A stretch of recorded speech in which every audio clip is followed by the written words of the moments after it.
सचिन अहिरांच्या उमेदवारीने ठाकरे गटात खळबळ. 10 मिनिटांपूर्वी त्यांच्याशी बोलणं झालं होतं सुषमा अंधारे.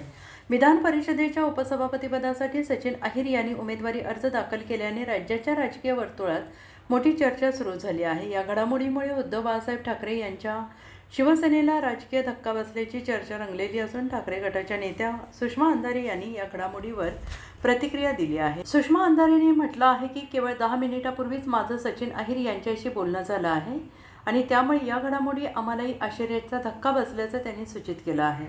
दरम्यान सचिन अहिर यांनी उपसभापतीपदासाठी उमेदवारी अर्ज दाखल केल्यानंतर त्यांच्या राजकीय भूमिकेबाबत अनेक प्रश्न उपस्थित होत आहेत आणि त्यांनी अधिकृतपणे कोणत्याही पक्षात प्रवेश केल्याची घोषणा केलेली नसताना दुसऱ्या पक्षाच्या पाठिंब्याने उमेदवारी अर्ज दाखल करता येतो का, तसेच या प्रकरणात पक्षांतरबंदी कायद्याच्या तरतुदी लागू होतात का, याबाबत राजकीय आणि कायदेविषयक चर्चा सुरू झालेली आहे. अद्याप सचिन अहिर यांनी त्यांच्या पुढील राजकीय भूमिकेबाबत अधिकृत स्पष्टीकरण दिले नसल्याने या प्रकरणाकडे सगळ्यांचे लक्ष लागून राहिले आहे.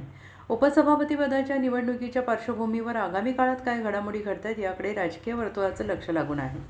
दरम्यान मागील आठवड्यातील ऑपरेशन टायगरनंतर ठाकरे गटाला आणखीन एक राजकीय धक्का बसल्याची चर्चा सुरू असून सचिन अहिर यांच्या निर्णयामुळे राज्यातील राजकीय समीकरणांमध्ये नव्या घडामोडी घडण्याची शक्यता व्यक्त केली जाते आहे.